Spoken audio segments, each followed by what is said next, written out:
श्री गणेशाय नमः। श्री सरस्वत्यै नमः। श्री गुरुभ्यो नमः। श्रुतिस्मृतिपुराणानामालयं करुणालयं नमामि भगवत्पाद शङ्करं लोकशङ्करं। शङ्करं शङ्कराचार्यं केशवं बादरायणं सूत्रभाष्यकृतौ वन्दे भगवन्तौ पुनः पुनः। ईश्वरो गुरुरात्मेति मूर्तिभेदविभागिने व्योमवद्व्याप्तदेहाय दक्षिणामूर्तये नमः। योऽन्तः प्रविश्य मम वाचमिमां प्रसुप्तां सञ्जीवयत्यखिलशक्तिधरस्वधाम्ना अन्यांश हस्तचरणश्रवणत्वगादीन् प्राणान् नमो भगवते पुरुषाय तुभ्यम्।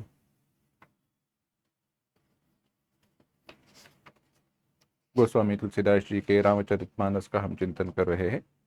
उस चिंतन को आगे बढ़ाए, बालकांड के चिंतन को आगे बढ़ाए, उसके पूर्व उसके मंगल एक साथ पढ़ते हैं।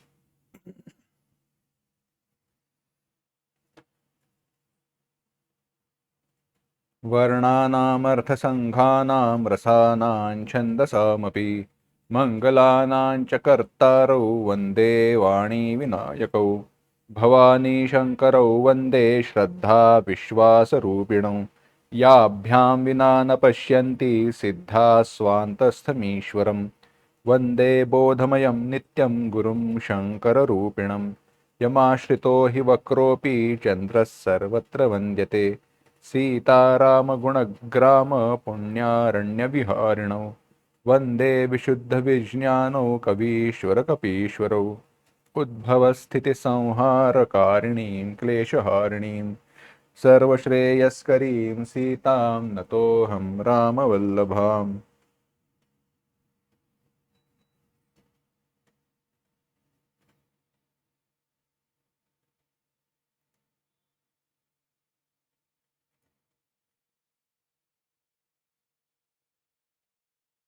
गोस्वामी तुलसीदास जी के चरणों में वंदन। उपस्थित सर्व श्रद्धालु साधकों के चरणों में वंदन। श्री हनुमान जी के चरणों में वंदन। और इसी नमस्कार के साथ, वंदना के साथ आज के चिंतन को आरंभ करते हैं। जहां तक कथा आई है वहां तक हमने देखा कि प्रश्न पूछा गया था और उपदेश की शुरुआत प्रश्न में होती। हमने देखा कि प्रश्न पूछा गया, थोड़ा मैं और पीछे जा रहा हूं। प्रश्न पूछा गया कि प्रभु श्री राम जी जो दशरथ जी के पुत्र है और जो ब्रह्म कहलाए जाते हैं, जिन्हें ब्रह्म के रूप में वर्णन किया गया है, वे दोनों एक ही है या भिन्न है। यह संदेह उत्पन्न होने का कारण यह हुआ कि सीता मैया के विरह में प्रभु श्री राम जी को वन वन भटकते हुए देखा गया। और जो ब्रह्म है वह किसी के विरह में रो नहीं सकता। जो ब्रह्म है वह किसी के विरह में रो नहीं सकता। और मनुष्य कभी देह में, नर देह में रहकर ब्रह्म हो नहीं सकता। तो इसीलिए उत्तर दिया गया कि जो ब्रह्म है वही प्रभु श्री राम जी है। उन्होंने ही, उस ब्रह्म ने ही, उस परमात्मा ने ही नर देह धारण किया है, मनुष्य का शरीर धारण किया है। अच्छा, उस ब्रह्म ने, परमात्मा ने भक्तों की कल्याण के लिए अवतार धारण किया, यह बात तो मानते हैं। अवतारों की कथाएं, अवतार हमने देखे हैं, पता है। मत्स्य, कुर्म, वराह, वामन, नारायण इत्यादि का पता है। नारायण माने नृसिंह अवतार है, नृकेसरी, हरिकेसरी पता है। परंतु मनुष्य शरीर में अवतार धारण करने का प्रयोजन क्या है? किस हेतु से मनुष्य शरीर धारण किया गया? देखो, अवतार धारण किया, अवतार लिया, पता है, चला, पता चला, ठीक है, अवतार लिया है, ठीक है, मानते हैं, समझ गए। परंतु क्यों? ऐसा क्या कारण हुआ? सामान्य कारण तो हमने बहुत बार चिंतन किया, बहुत बार देखा, दोहराया कि यदा यदा ही धर्मस्य से लेकर अभ्युत्थान, दुष्टों का निर्दलन करने के लिए, उनका संहार करने के लिए, साधुओं की रक्षा करने के लिए प्रभु अवतार धारण करते हैं, यह सब हमने चिंतन किया, देखा। परंतु यह तो सामान्य हेतु है, सभी जगह पर सभी अवतारों का यह सामान्य हेतु है ही, परंतु विशेष हेतु क्या है? जैसे वेदों को संभालने के लिए वराह रूप धारण किया, पृथ्वी को संभाला। भक्त प्रहलाद के लिए भगवान ने नृसिंह अवतार धारण किया। वैसे इस अवतार का प्रयोजन क्या है, हेतु क्या है, तो उसकी कथा बताई गई। एक कथा आई जो एक पुराण की, एक कल्प की है, जहां पर जालंधर की पत्नी जो वृंदा थी उसके बारे में आई, उसका पातिव्रत्य भंग करना हुआ, वहां पे धर्म के आड़ अधर्म छिपा हुआ था, इसके लिए वह सारा नाटक, वह सारी माया रचाई गई। परंतु उसका जो परिणाम है, उसके जो कष्ट है, उसका जो फल है, उसके परिणाम स्वरूप, उस फल के फलस्वरूप, उस फल को भोगने के लिए, फल के लिए भगवान ने, परमात्मा ने स्वयं अवतार धारण किया। यह एक कथा बताई गई जिसके कारण प्रभु श्री राम जी के रूप में अवतार धारण किया गया, दशरथ जी के पुत्र के रूप में अवतार धारण किया गया। दूसरी कथा बताई गई जो यह थी, जो नारद जी की हमने देखी। संक्षेप में कथा कह देता हूं। नारद जी ने तपश्चर्या की, उन्हें अपने वैराग्य का अभिमान हुआ, उन्हें अपने वैराग्य का अभिमान हुआ, क्योंकि उन्हें लगा कि मैंने काम को जीत लिया है। तपश्चर्या कर रहे थे, कामदेव वहां पे आए, कुछ कर नहीं पाए, चले गए तो वैराग्य का अभिमान हुआ। यह अभिमान उसका आखिरी अस्त्र था, कामदेव का। उस अभिमान के साथ वे पहुंचे कैलाश। कैलाश पर गए, भगवान शिव जी से मिले, शिव जी को अपना सारा हुई रहस्य बताया, अपनी सारी कथा बताई। शिव जी ने कहा, यह कथा हमें बताई है, आपके भगवान हरि को मत जाकर सुनाना, भगवान विष्णु को जाकर यह कथा मत सुनाना, बस इतना ही करो। नारद जी को लगा कि ये हम पर रूठ गए हैं, जलन हो रही है इन्हें हमारा वैराग्य देखकर। ऐसे कहकर वहां पर पहुंचे।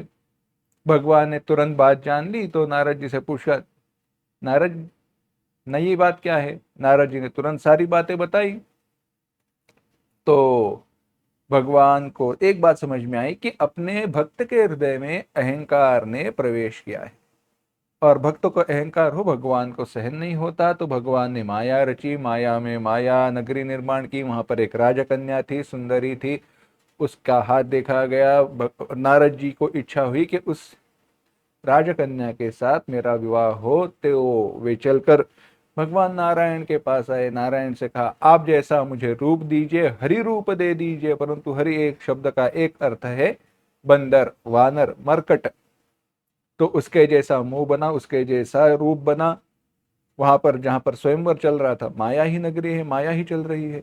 वहां पर आए, वहां पर राजकन्या को वरने का प्रयास किया। राजकन्या ने देखा तक नहीं, क्योंकि राजकन्या को उनका जो मरकट जैसा शरीर है, बंदर जैसा शरीर है, वो दिखाई दे रहा था। माया के कारण नारद जी को अपना मुंह, अपना जो शरीर है, वह सुंदर दिखाई दे रहा था। वहां पर दो शिवगण थे, शिवगणों ने उनकी अवहेलना की, उनका मजाक उड़ाया।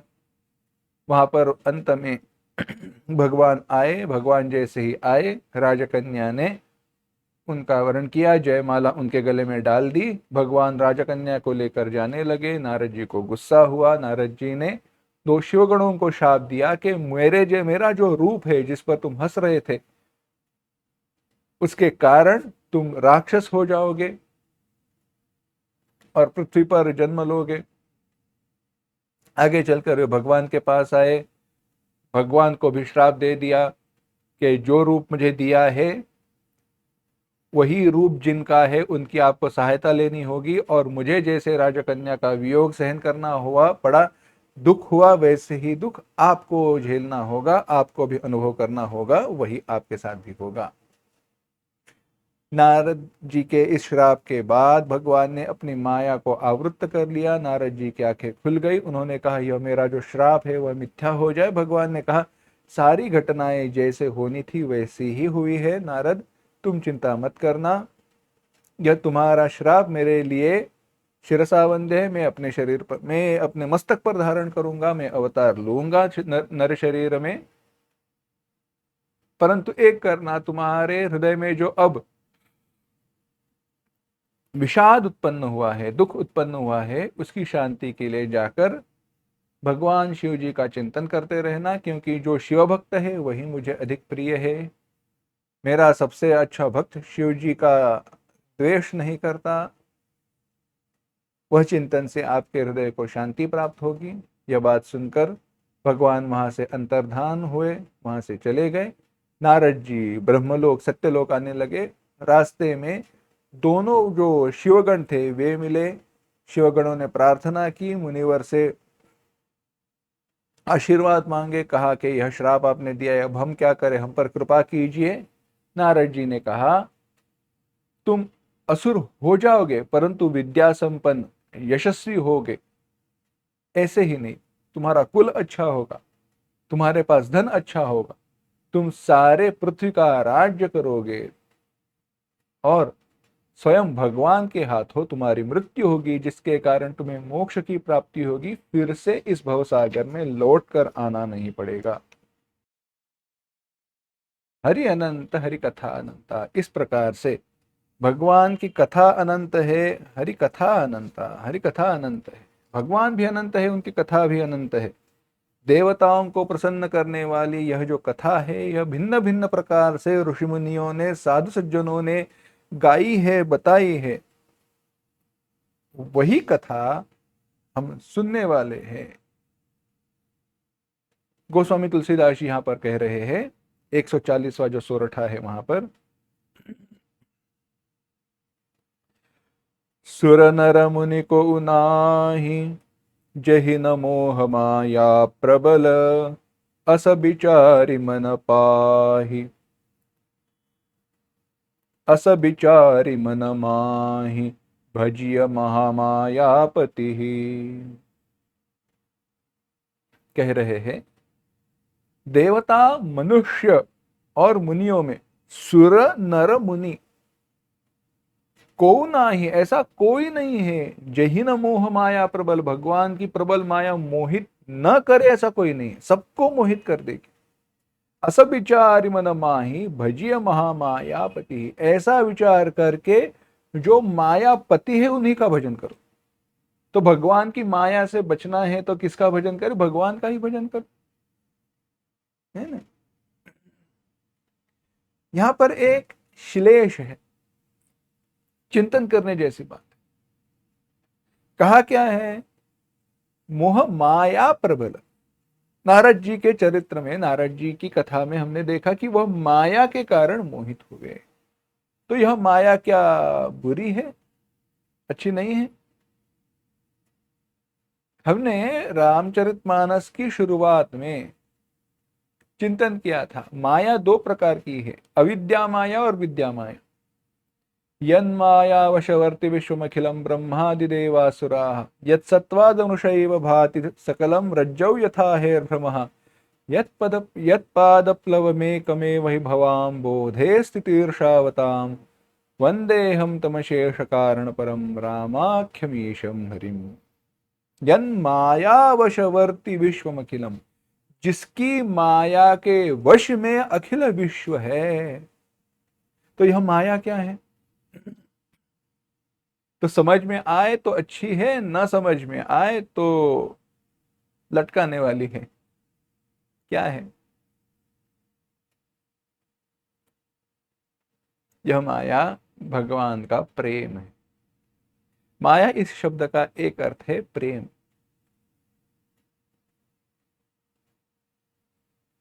एक सरल सा दृष्टांत बताते हैं तो बात समझ में आए। मराठी में एक कहावत है, शहाण्याला शब्दांचा मार, मूर्खाला काठीचा मार। यानी जो अच्छा है, जिसको सूझबूझ अच्छी है, उसे केवल बात सुनाई जाए, उसको डांटा जाए तो वो समझ में आती है उसे बात, और नहीं तो दूसरे को मारना पड़ता है, दंड देना पड़ता है, बात समझा के बोलकर होती नहीं है। तो अगर समझो किसा एक छोटा सा बच्चा है, उसने कोई गलती की, शरारत की, कुछ तो गड़बड़ी की, मां को गुस्सा आया, परंतु उसने समझाया, शांत शब्दों में समझाया। अगर वह बेटा मान गया तो बात अच्छी है, ना माने तो बाद में भुगतना उसी को है ना। वैसे ही है,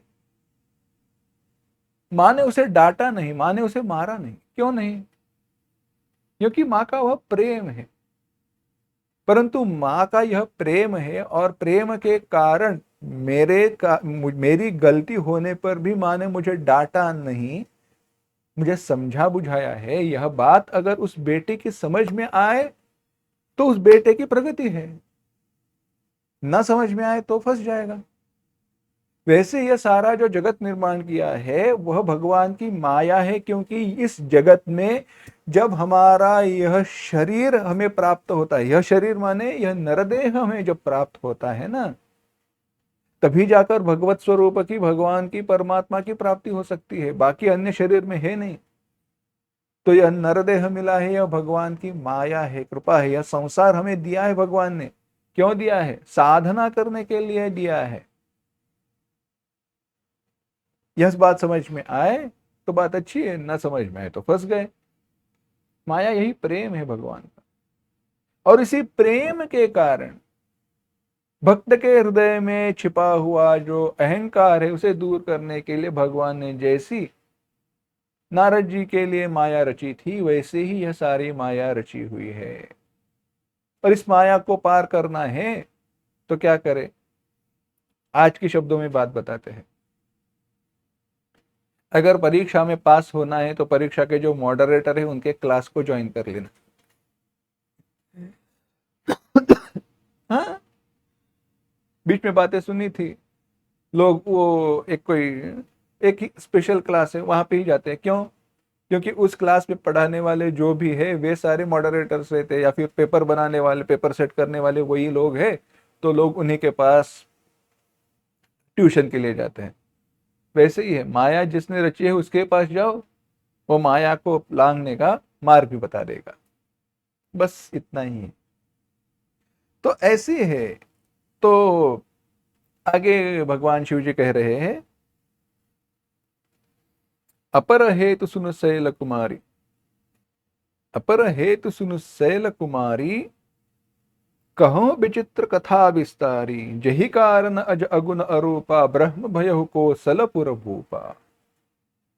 हे गिरिराज कुमारी, हे पार्वती, मैं एक और अवतार का दूसरा कारण, दूसरी कथा बता रहा हूं।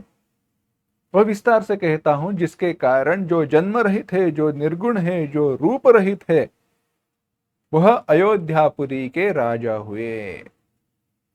ब्रह्म भयउ, ऐसा जो ब्रह्म है वह भयउ हुए, हुआ क्या? कोसलपुर भूपा, कौशल नगरी के, अयोध्यापुरी के राजा हुए। जो प्रभु विपिन फिरत तुम देखा।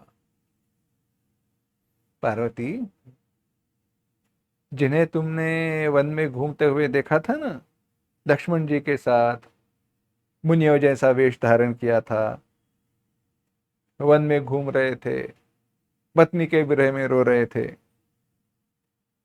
जिनके चरित्र को देखकर सती के शरीर में जब तुम थी तब बावली हो गई, कुछ समझ में नहीं आया, परीक्षा लेने के लिए गई थी, वह बावलेपन की जो छाया है ना, उसके जो संस्कार है वो अभी तक गए नहीं है। हाँ, बातें समझ में आई है सब आपको, तुम्हें सारी बातें, कही बातें समझ में आई है, परंतु एक संशय थोड़ा सा जो बच गया है ना, उसी का हरण करने वाले चरित्र को तुम सुनो। जो भी उसमें लीला है, कथा है, वे मैं अपनी बुद्धि के साथ उसे कहता हूं, सुनाता हूं। अब यह बात हो रही है, यह बात हो रही है शिव जी और पार्वती जी के बीच में। और शिवजी और पार्वती जी के बीच में ऐसी बात चल रही है, यह बता रहे हैं याज्ञवल्क्य जी भरद्वाज जी। कह रहे हैं, भरद्वाज सुनि शंकर बानी, सकुज सप्रेम उमाम सुकानी, लगे बहुर बर नई वृष केतु, सो अवतार भयउ जहि हेतु। कह रहे हैं, हे भरद्वाज, शंकर जी की यह बात सुनकर, भगवान शिव जी के यह वचन सुनकर माता पार्वती जी मन ही मन मुस्कुराई और प्रेम सहित मुस्कुराकर उन्होंने भगवान शिव जी से उस अवतार का कारण पूछा और भगवान शिव जी वर्णन करने लगे। 141वां जो दोहा है वहां से लेकर 143वें दोहे तक दोहा चौपाइयों को एक साथ अब पढ़ते हैं। सौ में तुम सन कहूँ सबू, सुनु मुनि समन लाही, राम कथा कलिमल हरनी, मंगल करनि सुहाई, सियावर रामचंद्र की जय। स्वायंभू मनु अरु सतरूपा, जिनते भय नर सृष्टि अनूपा, दंपति धर्म आचरण नीका, अजहु गाव श्रुति जिन्ह कैलीका, नृप उत्तान पाद सुततासु, ध्रुव हरि भगत भयउ सुत जासु, लघु सुत नाम प्रिय व्रत ताहि, वेद पुराण प्रशंस ही जाहि, देवहूति पुनिता सुकुमारी, जो मुनि करदम कै प्रिय नारी, आदि देव प्रभु दीन दयाला, जठर धर्यु जहि कपिल कृपाला, सांख्य शास्त्र जिन्ह प्रगट बखाना, तत्व विचार निपुत भगवाना, तेहि मनुराज कीन्ह बहु काला, प्रभु आयसु सब विधि प्रतिपाला। हो इन विषय विराग भवन, हो इन विषय विराग भवन, बसत भाचौ थपन, हृदय बहुत दुख लाग, जन्म गयौ हर भगति बिनु, बरबस राज सुत हित बदीन्हा, नारि समेत गवन बन कीन्हा, तीरथ बर नैमिष विख्याता, अति पुनीत साधक सिद्धि दाता, बसहि तहा मुनि सिद्ध समाजा, तहि हर्षि चलेउ मनुराजा, पंथ जात सोह हिमति धीरा, ज्ञान भगति जनु धरे शरीरा, पहुँचे जा धेनुमति तीरा, हर्षि नहाने निरमल नीरा, आए मिलन सिद्ध मुनि ज्ञानी, धर्म धुरंधर नृप ऋषि जानी, जहाँ जहाँ तीरथ रहे सुहाए, मुनि न सकल सादर करवाए, कृश शरीर मुनि पट परिधाना, सत समाज नित सुनहि पुराना, द्वादश अक्षर मंत्र पुनि जपहि सहित अनुराग, वासुदेव पद पंकरुह, दंपति मन अति लाग, सियावर रामचंद्र की जय। तो मनुष्यत रूपा की कथा आती है। हे भरद्वाज, मैं वही कथा तुमसे कहता हूं, मन लगाकर सुनो। स्वयंभुव मनु और शतरूपा, जिन्होंने इस संपूर्ण सृष्टि की उत्पत्ति की है, जिनकी मर्यादा का वेद गान करते हैं, जो धर्म का पालन करते थे, जिनके पुत्र राजा उत्तानपाद थे, जिनके पुत्र हरिभक्त ध्रुव जी हुए, उन्हीं के एक छोटे लड़के का नाम प्रियव्रत था, जिसकी प्रशंसा वेद करते हैं। यानी मनुष्यत रूपा कौन, यह बता रहे हैं। देवहूति उन्हीं की कन्या थी। देवहूति का विवाह करदम ऋषि जी के साथ हुआ। देवरूप उन्हीं को जो पुत्र हुए वह कपिल भगवान थे, यानी कपिल भगवान के रूप में भगवान ने अवतार धारण किया था। भागवत में यह कथा आती है, संदर्भ आती है। सांख्य शास्त्र उन्होंने ही बताया। सांख्य शास्त्र माने ब्रह्म विद्या। यह सांख्य दर्शन नहीं है, सांख्य शास्त्र है। सम्यक ख्यायते अनया आत्मा इति सांख्य। इसलिए सांख्य, ख्या माने ज्ञान और सम्यक ज्ञान, जिसके द्वारा सम्यक ज्ञान प्राप्त होता है, उस शास्त्र को सांख्य शास्त्र कहते हैं। कपिल भगवान ने सांख्य शास्त्र को प्रकट किया। उस समय स्वयंभू मनु जो थे, उन्होंने भारी काल तक, दीर्घ समय तक राज्य किया था, शास्त्र की मर्यादा का पालन किया था। अब गृहस्थाश्रम का आचरण करते करते बुढ़ापा आ गया, और दूसरा कोई रिटायर हमें करे उसके पहले वे स्वयं रिटायर हो गए। उन्होंने देखा कि इतने सालों तक मैं राज्य कर रहा हूं, परंतु विषयों से वैराग्य तो निर्माण नहीं हो रहा है। हो इन विषय विराग, भवन बसत भा चौथपना। चौथपना भा हुआ, चौथपना यानी अपनी आयु का जो चौथा हिस्सा है वह शुरू हुआ, परंतु फिर भी वैराग्य निर्माण नहीं हुआ है। अपनी आयु का चौथा हिस्सा कौन सा है?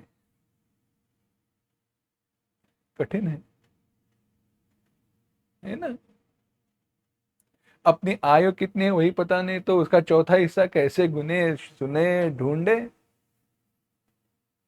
परंतु एक सरल सी बात बताते हैं, अपनी आयु का चौथा हिस्सा तब शुरू होता है जब अपने, अभी बात तो बतानी कठिन है क्योंकि अभी व्याख्या में बदलाव करना होगा। अगर सरल कहा जाए तो चौथापन माने चतुर्थाश्रम, बुढ़ापा। कौमारम यौवनम जरा, जो जरा कहा है ना वही चौथापन, बुढ़ापा। तो बुढ़ापा कब शुरू होता है? खाने के लिए दांत नहीं है, सुनने के लिए कान नहीं है, चलने के लिए पैर नहीं है, फिर भी जीवित है, यह बुढ़ापा नहीं है। सरल बात बताते हैं, पुराने जमाने में या जो शास्त्र मर्यादा है उसके साथ विवाह देरी से हुआ नहीं करते थे। विवाह की जो उम्र थी, 16 हो, 20 हो, 18 हो, बाद में गर्भधारण संस्कार इत्यादि को बाद में हुआ करते थे। विवाह संस्कार के बाद सारे संस्कारों की आयु की मर्यादा भिन्न थी।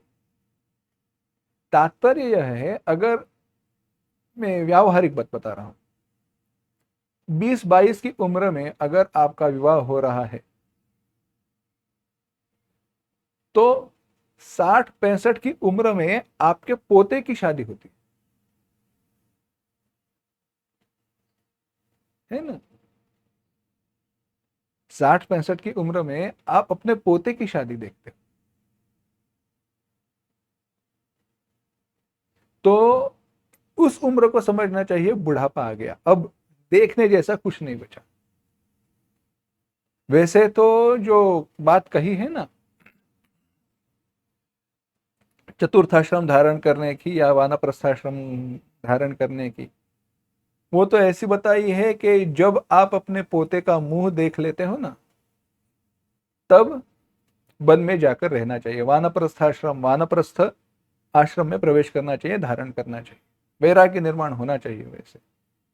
क्योंकि जब बेटे को बेटा हुआ है माने वो अपना गृहस्थाश्रम, घर गृहस्थी संभालने के लिए स्वतंत्र हुआ है, काबिल हुआ है।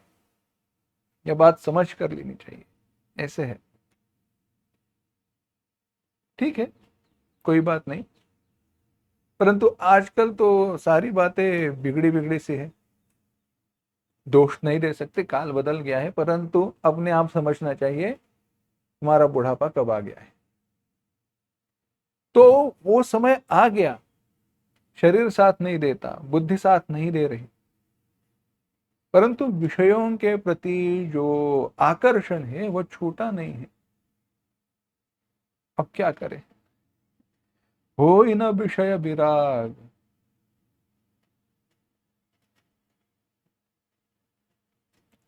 हुआ ऐसे,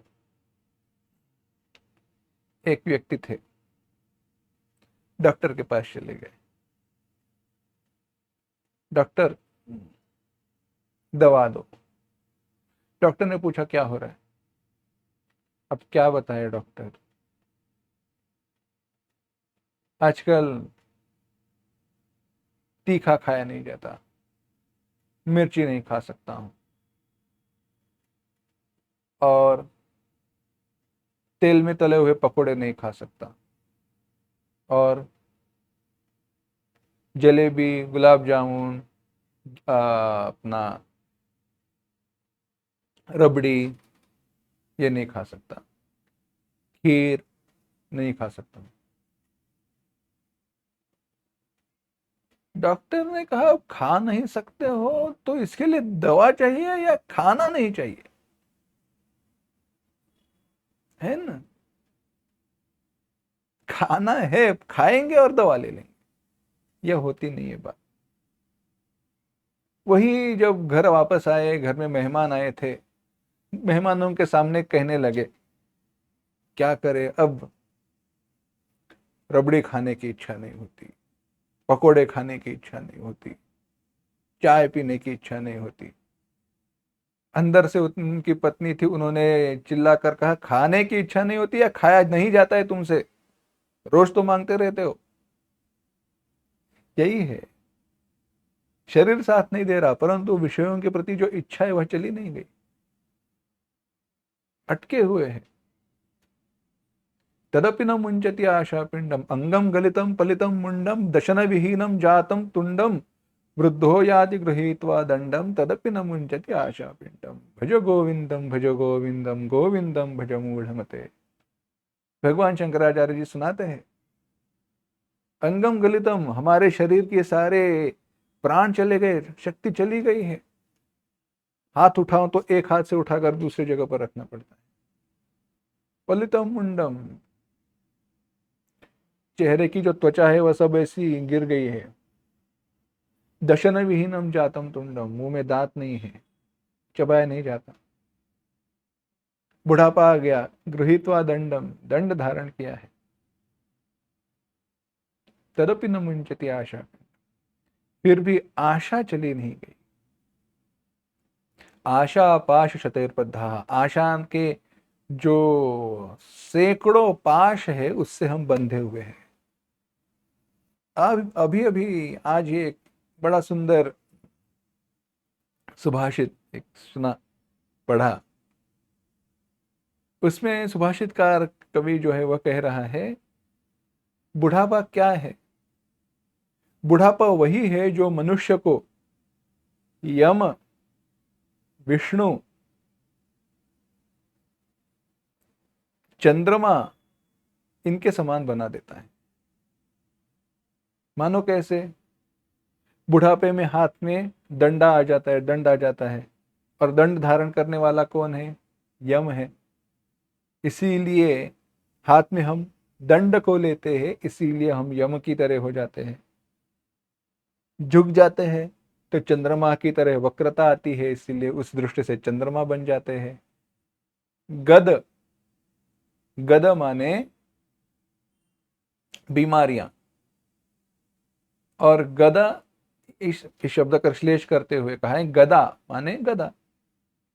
शंख चक्र गदा पद्म, भगवान विष्णु ने गदा हाथ में धारण की है, हम गद माने बीमारियों को धारण करते हैं इस रूप से। तो सारे कहने का तात्पर्य है, भगवान ये मनु और शतरूपा, उन्हें जो मनु थे उन्होंने इस बात को समझा, समय पर समझा, और उन्हें बड़ा दुख हुआ। मेरी पूरी आयु चली गई परंतु हरि भक्ति मैंने की नहीं, हरि भक्ति के बिना ही जन्म चला गया। बस एक बार नाम कर कह लेता, जीवन का कल्याण हो जाता। जीवन का कल्याण अब कैसे हो, क्या करे? तो उन्होंने क्या किया, बरबस राज हित दीना, राज बरबस, जबरदस्ती राज्य अपने पुत्र को दे दिया, आप संभालो, तुम, ये तुम्हारा है, तुम जो करना है करो, संभालो, बस हम तो चले।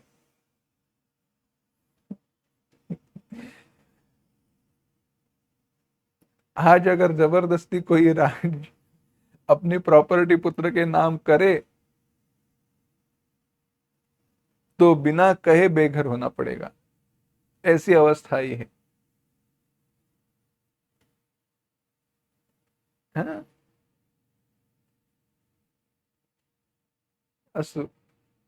उसका विस्तार नहीं करूंगा, कथा देखते हैं। तो जबरदस्ती राज्य अपने पुत्र को दे दिया और कहा कि अब तुम संभालो। और वे स्वयं अपने पत्नी के साथ नैमिषारण्य जो प्रसिद्ध है वहां पर आए। नैमिषारण्य कैसा है? वहां पे मुनियों के समूह बैठते हैं। तह ही हर्ष चले मनु राजा, वहां पर हर्षित होकर राजा चले। ज्ञान भक्ति मार्ग से जा रही हो ऐसे वे दिखाई दे रहे थे। जाते हुए वे गोमती नदी के किनारे पहुंच गए। वहां पर उन्होंने स्नान किया। राजा से सिद्ध ज्ञानी मुनि वहां पे आकर मिले, क्योंकि कैसे है, मनु जो है, स्वयंभुव मनु, वे ब्रह्मा जी के मानस पुत्र है पहले, क्या इसीलिए वो उनकी श्रेष्ठता अलौकिक है। चाहे यहाँ पर वैसे वर्णन किया गया हो, परंतु वो हमारे लिए है। हरि भक्ति के बिना जीवन चला गया, वह कहा, वह बात तो सत्य है, क्योंकि उन्हें कर्म ही दिया था, कार्य ही दिया था सृष्टि के उत्पत्ति का, और सृष्टि की उत्पत्ति के कार्य में अगर लगे रहे तो ब्रह्म चिंतन के लिए, भगवत चिंतन के लिए अवसर कैसे प्राप्त हो। परंतु जब वह कार्य समाप्त हुआ है तो भगवान का चिंतन होना ही चाहिए। इसीलिए मनुराजा चले हुए थे। जह जह जह तीर्थ रहे सुहाय, मुनि न सकल सादर करवाए, कृष शरीर मुनि पट परिधाना, सत समाज सुनहि पुराना। वे मुनियों के समान वलकल धारण करते थे, सत्संग क्या करते थे। वासुदेव के चरणों में उनका मन लगा और उन्होंने द्वादशाक्षर मंत्र का जाप करना शुरू किया। द्वादशाक्षर मंत्र, ओम नमो भगवते वासुदेवायेति, ओम नमो भगवते वासुदेवाय, ओम नमो भगवते वासुदेवाय। जाप शुरू किया, प्रेम सहित जाप करते थे। अब यहां पर विशेष बात देखने जैसी है, केवल जाप नहीं किया, उसके साथ जो तपश्चर्या की है वो महत्वपूर्ण।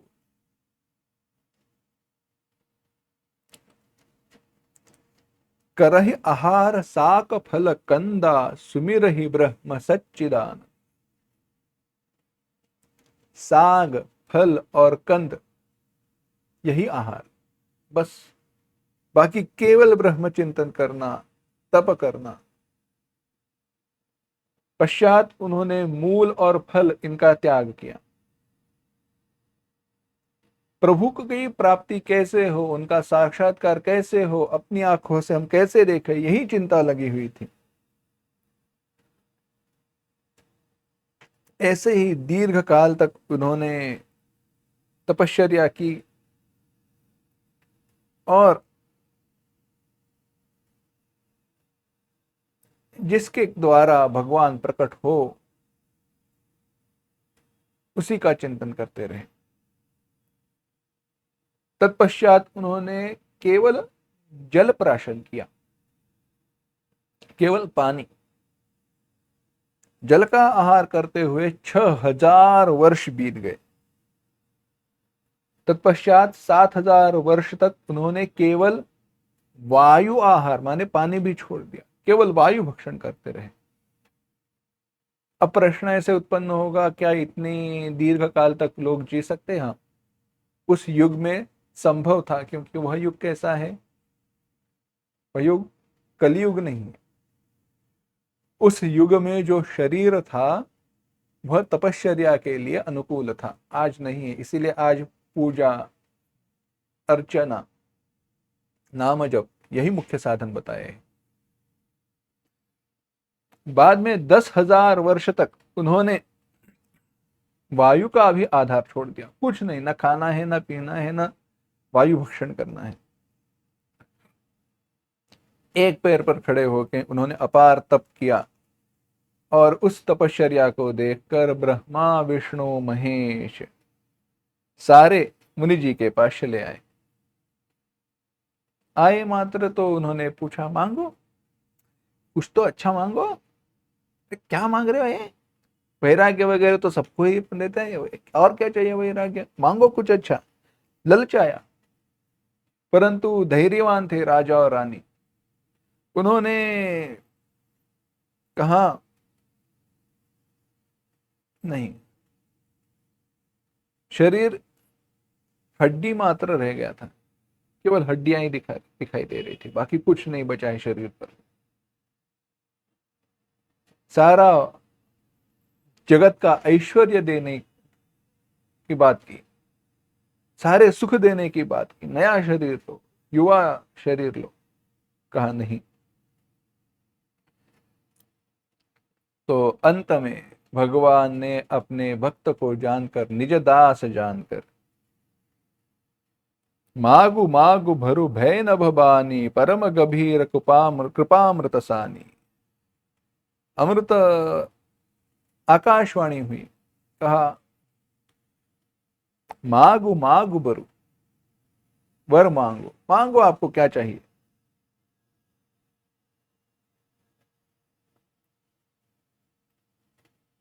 तो वहां पर मनु जी दंडवत करके बोले, 145वां दोहा।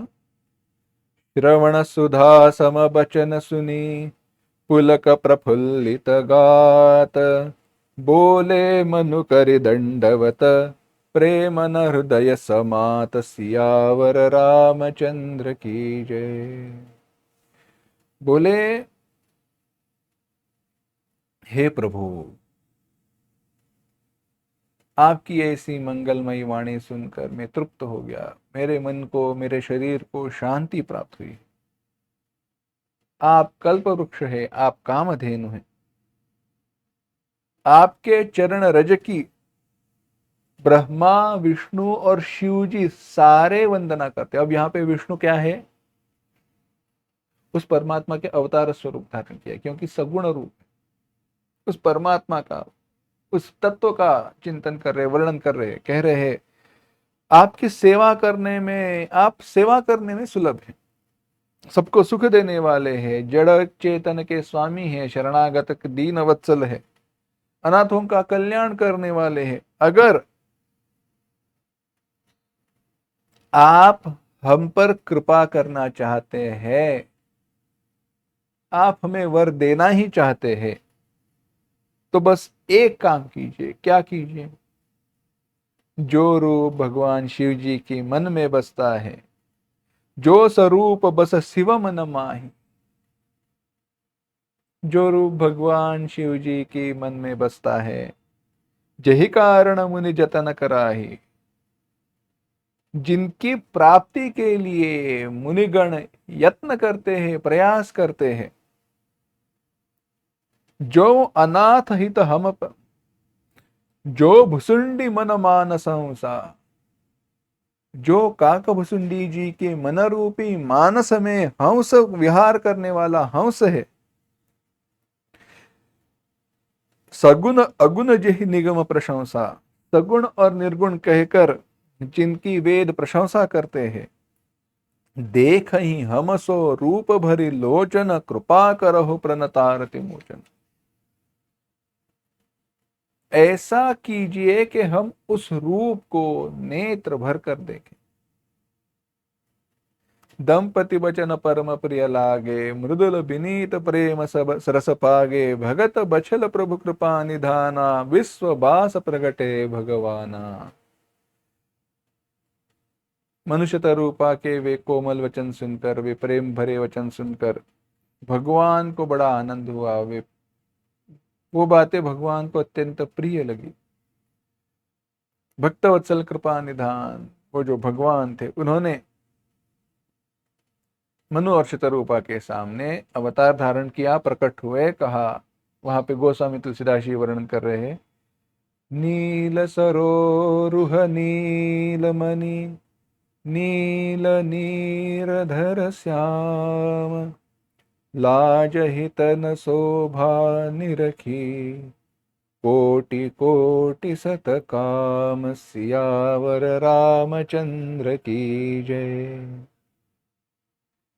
नील सरोरुह नीलमणि।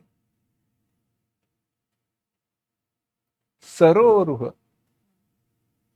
सरोरुह माने कमल, नील सरोरुह नील कमल, नीले रंग के कमल के समान, नीलमणि, नीलमणि जो है उसके समान, और नील नीरधर घनश्याम, नीले नीलधर घनश्याम, यानी जिसपे पानी भरा हुआ रहता है वैसा जो मेघ है ना, बादल, उस मेघ के समान,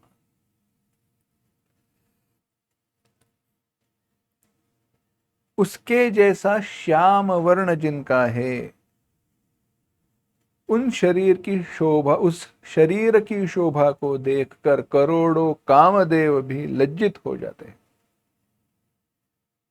भगवान की सुंदरता का ऐसा वर्णन कठिनाई से मिले। नील सरोरुह नीलमणि, नील नीलधर श्याम। वर्णन कीजिए कैसा होगा वो रूप, चिंतन कीजिए, बस चिंतन करते करते वह रूप हृदय में प्रकट हो तो हमारी साधना की परिपूर्ति, और वह हमारी साधना अच्छी हो रही है, और वह रूप नित्य हृदय में बैठा रहे, मन में निवास करे, तो साधना की परिपूर्ति है। बड़ा सुंदर यहाँ पर वर्णन आया है, कैसे है, कैसे मुकुट धारण किया है, मकरा मकर कुंडल है, नेत्र कैसे है, सारा वर्णन किया, और उन्हें देखकर बड़े हर्षित हुए मनुष्य रूपा। भगवान ने कहा फिर से, मुझे अत्यंत प्रसन्न जानकर, और मैं सबको दान देता हूं, जो मांगी हुई बात है वो सब कुछ दे देता हूं, यह जानकर तुम्हें जो चाहिए वह तुम मांग लो।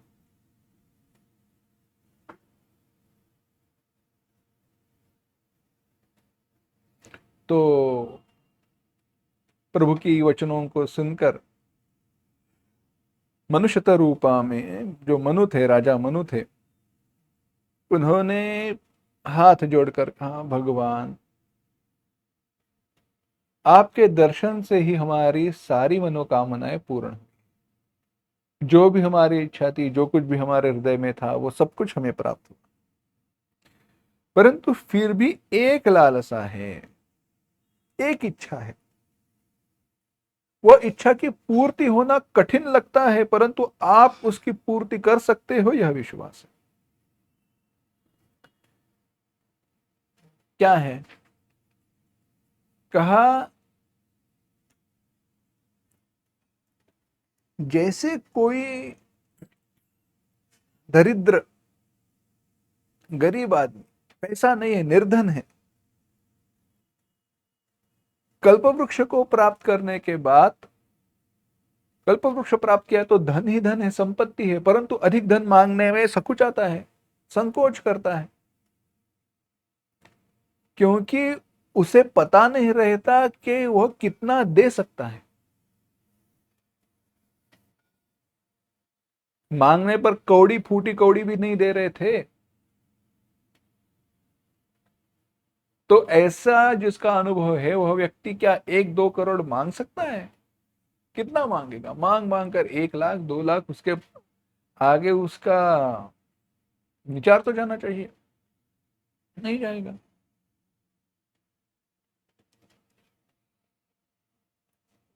इसीलिए आपकी गरिमा को, आपका जो बड़प्पन है, उसे हम ठीक से नहीं जानते हैं, पहचान नहीं पा रहे हैं, तो क्या मांगे क्या ना मांगे इसके बारे में संकोच हो रहा है। राजा ने कहा, आप दानियों के शिरोमणि हैं, आप कृपा निधान हैं, मैं आपके सच्चे भाव को जानता हूं, मन का सच्चा भाव मैं आपके सामने कहता हूं, बस एक कीजिए। 149वें दोहे में कह रहे हैं राजा, दान शिरोमणि कृपा निधि, नाथ कहूँ सति भाव, चाहूँ तुम्हि समान सुत, प्रभु सन कवन दुराव। भगवान, अगर आप मुझ पर कृपा करना चाहते हैं और कोई आशीर्वाद देना चाहते हैं तो बस एक कीजिए, मुझे आप जैसा पुत्र दे दीजिए। चाहूं तुम्हें समान सुत, तुम्हारे समान, तुम्हारे जैसा पुत्र मैं चाहता हूं।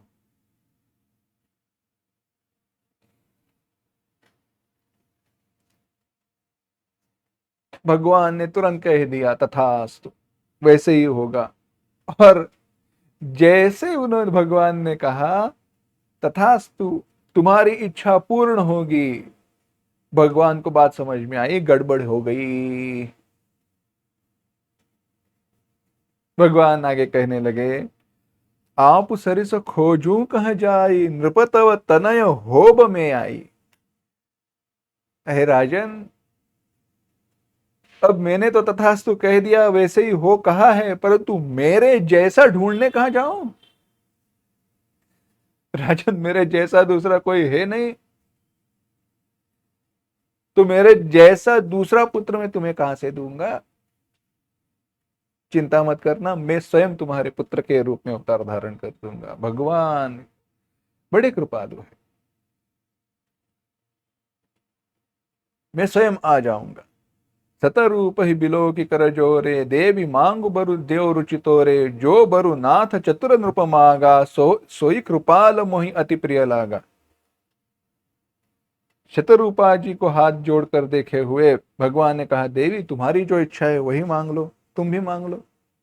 शतरूपा ने कहा, हे नाथ, राजा ने जो मांगा है वह मुझे बड़ा प्रिय लगा है, परंतु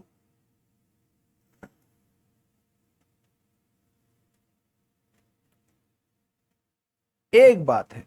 क्या है? जे निज भगत नाथ तव अहि, जो सुख पावहि जो गति लहहि। भगवान, आप, आपके जो निज जन हैं, आपके जो करीबी भक्त हैं, जो अलौकिक और अखंड सुख को प्राप्त करते हैं, जिस परम गति को वे लोग प्राप्त करते हैं ना, सोई सुख सोई गति सोई भगति, सोई निज चरण स्नेहु। 150वां दोहा। हे प्रभु, वही सुख, वही गति, वही भक्ति, वही आपके चरणों में प्रेम, वही ज्ञान, वही वैराग्य, वही रहन सहन कृपा करके हमें दीजिए। यानी आप हमें अपना बनाइए। इस कोमल वाणी को सुनकर भगवान कहने लगे, हे माते, क्योंकि अब तो उनके बेटे होने वाले हैं, हे माते, मेरी कृपा से तुम्हारा अलौकिक ज्ञान कभी नष्ट नहीं होगा, वैसे ही होगा। तुम्हें मेरे स्वरूप का, ज्ञान का स्मरण रहेगा। तो अब यहां पे बात ऐसी हुई, अब ध्यान देकर सुनिए। मातु विवेक अलौकिक तोरे, कबहु न मिटहि अनुग्रह मोरे, बंद चरण मनु कहेउ बहोरी, अवर एक बिनती प्रभु मोरी। ये भक्त भगवान का जो नाता रहता है ना, बड़ा अलौकिक। मनु भगवान से कह रहे हैं, सुत विषय तव पदरति हो, मोहि बड़ मूढ़ कहे कि न को, मनि बिनु फनि जिमि जल बिनु मीना, मम जीवन तिमि तुम ही अधीना, अस अरु मागि चरण गहि रहे, एव मस्तु करुणा निधि कहे, अब तुम मम अनुशासन मानी, बसहु जाय सुरपति रजधानी। कहने लगे, भगवान सारी बातें सही है, अलौकिक ज्ञान कभी नष्ट नहीं होगा, आपका स्मरण रहेगा, यह सारी बातें सत्य है, परंतु बस एक करना, आपके चरणों में मेरी वैसे प्रीति रहे जैसे पुत्र के लिए पिता की होती है। चाहे मुझे बड़ा कोई मूर्ख कहे, परंतु भगवान एक बात सुनना, जैसे मणि बिनु फनी, मणि के बिना सांप, जल बिनु मीना, पानी के बिना मछली जैसे रह नहीं सकती, वैसे ही मैं आपके बिना रह नहीं सकता। मेरा जीवन आपके अधीन रहे। इसीलिए राजा दशरथ जी प्रभु श्री राम जी के विरह में रह नहीं पाए। यह प्रेम है, पिता क्या पुत्र की प्रति जो प्रेम है वैसे रहे। आपके चरणों में वैसे ही प्रीति रहे जैसी पिता की पुत्र के लिए होती है। भक्त के कारण जगत जिनके अधीन है वो परमात्मा भी उनके पुत्र के रूप में आए, बस छोटे हो गए। कृष्णावतार में भी यही कथा दिखाई देती है। इसमें गूढ़ बातें बहुत है। एक बात बता देता हूं बस, हमारे गुरुजी यह बात बड़ी सुंदर कहते हैं। वे कहते हैं हुआ ऐसे, कृष्णावतार की कथा है, समान अर्थ यहां पर भी। भगवान प्रकट है, देवक्या देवरूपिण्या, भगवान प्रकट हुए। भगवान प्रकट हुए तो भगवान को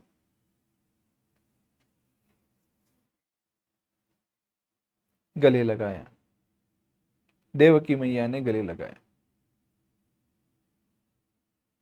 देखा तो रूप चतुर्भुज था, चारों हाथ थे, शंख चक्र गदा पद्म संपूर्ण रूप धारण किया था। भगवान से कहा, भगवान इस रूप में आने के लिए तुमसे नहीं कहा था, आपको बच्चा होना होगा, बेटे के रूप में जन्म लिया है तो छोटा होना होगा। छोटे हो गए। छोटे होने के बाद भगवान को एक बात पता चली, अगर आगे की लीला पूर्ण होनी है तो इन दोनों को, वसुदेव और देवकी, इन दोनों को मेरे स्वरूप का ज्ञान रहा तो कुछ नहीं होगा। क्योंकि अगर मेरे स्वरूप का ज्ञान है तो ये रोएंगे नहीं, कुछ कहेंगे नहीं, तो कैसी लीला होगी। तो वहां पर जब उनको गले लगाया गया, उस नन्हे बालक को गले लगाया गया, तो भगवान ने वसुदेव जी और देवकी जी, उन दोनों के हृदय में जो ज्ञान था वो आकृष्ट करके अपने पास रख लिया। और जैसे ही आकृष्ट करके अपने पास रख लिया तो द्रौपदी माता रोने लगी, अरे कोई तो मेरे नन्हे को छुपाओ, क्योंकि अभी इस बच्चे का रोना सुनकर कंस आएगा और मेरे बेटे को मार देगा। जो मां देवकी मैया कुछ सेकंड पहले, कुछ क्षण पहले भगवान के संपूर्ण स्वरूप को देख रही थी, जान गई थी, पर ब्रह्म ब्रह्मांड के नाथ ही मेरे बेटे के रूप में प्रकट हुए हैं, यह जान रही थी। वही कहने लगी, नहीं, अब यह मेरा बेटा है, जगत के नाथ नहीं है ये, तो इसको बचाना होगा। वैसे ही प्रेम है।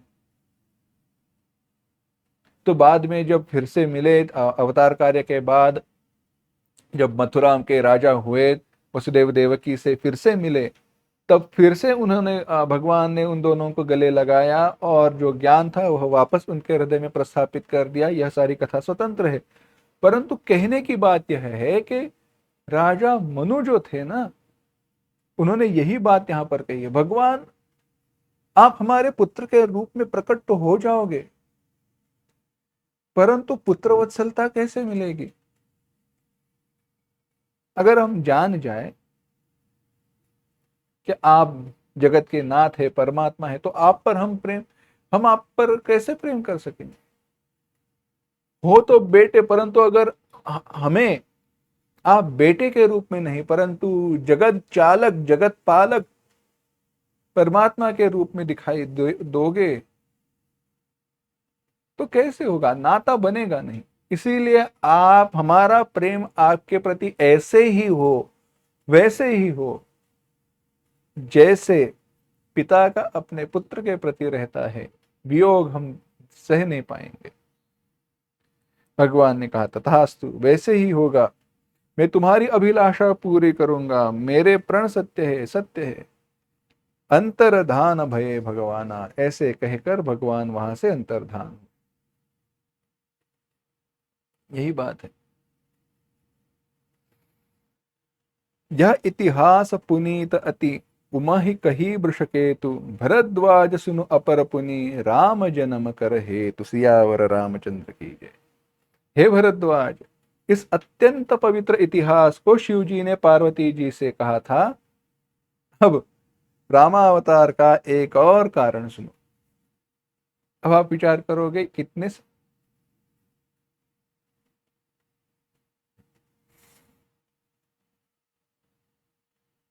यहाँ रामावतार हो रहा है और क्षण भर के लिए हमारा ही अवतार यहाँ पे नष्ट हुआ था।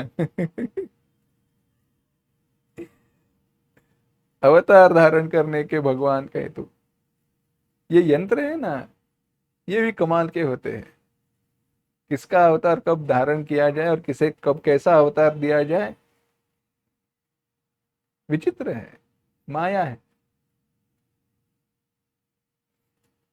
अस्तु, यह इतिहास पुनीत अति, उमहि कही वृषकेतु। 152वें दोहे में भरद्वाज सुन अपर पुनि, राम जन्म कर हेतु। एक और हेतु है। किसका? रामावतार का। वह क्या हुआ?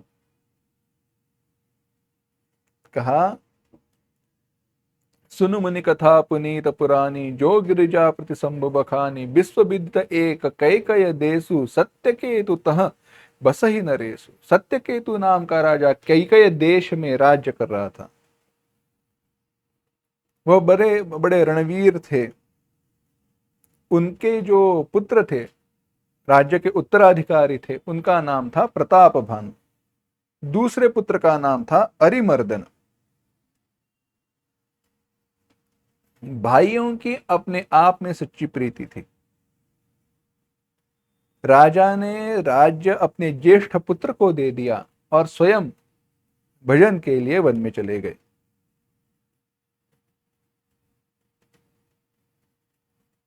जब प्रताप भानु राजा हुए तो वेदों के उपदेश के समान वे राज्य करने लगे।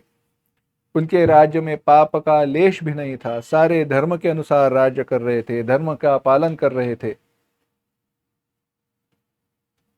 उस राजा का शुक्राचार्य के समान बुद्धिमान, अब शुक्राचार्य बड़े बुद्धिमान हैं, विद्वान हैं,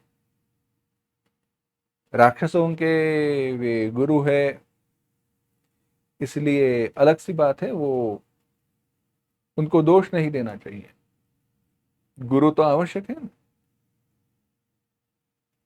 अस्तु, तो धर्मरुचि नामक उनका मंत्री था। वह राजा बड़ा प्रतापी था, रणवीर था। उनकी सेना भी चतुरंगिणी सेना थी, असंख्य योद्धा थे। उन्होंने सातों द्वीपों को अपने वश में कर लिया, संपूर्ण पृथ्वी मंडल पर अपना राज्य प्रस्थापित किया। संसार सबस विश्व करि बाहुबल, निजपुर कीन प्रभेसु, अर्थ धर्म कामादि सुख सेवी समय नरेसु। उन्होंने संसार पर अपना राज्य प्रस्थापित किया और धर्म, अर्थ, काम आदि सुखों का समयानुसार सेवन करने लगे।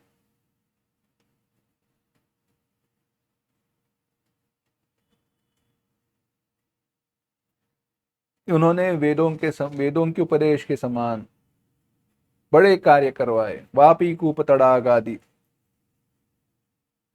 कुएं, तालाब वगैरह बनवाए, बगीचे बनवाए, लोगों के भलाई के लिए सारे कर्म करने लगा। एक बार बात ऐसे हुई, वह राजा एक अच्छे घोड़े पर सवार होकर शिकार का सारा सामान सजाकर विंध्याचल के घने जंगल में घुस गया, विंध्याचल पर चला गया। वहां पर एक बड़ा सुअर दिखाई दिया। अब सुअर के पीछे मारने के लिए राजा उनके पीछे पीछे जाने लगा। सुअर वेग से भागने लगा। राजा उस पर तीर चलाते रहा, परंतु सुअर छल करके अपने शरीर को बचाते हुए भागते रहा। राजा क्रोध के वश में उसके पीछे जाते रहा। दौड़ते दौड़ते राजा एक दूसरे घने जंगल में चला गया, जहां पर घोड़े वगैरह नहीं जा सकते थे। वन में पहुंचा तो राजा अकेला ही वहां तक पहुंचा, बाकी सारे लोग पीछे रह गए। फिर भी राजा ने उसका पीछा नहीं छोड़ा। राजा के धैर्य को देखकर पहाड़ी गुफा में उस सुअर ने प्रवेश किया।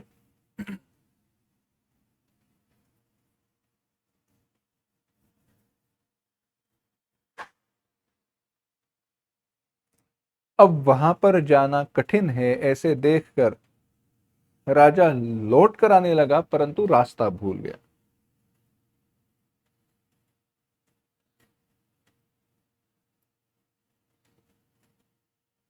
अब क्या करे, ऐसे सोचते हुए राजा आ रहा था तो वहां पर एक मुनि का आश्रम देखा।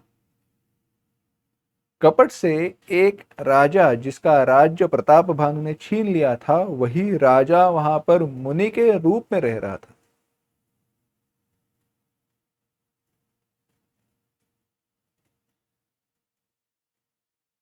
वहां पर राजा पहुंच गया।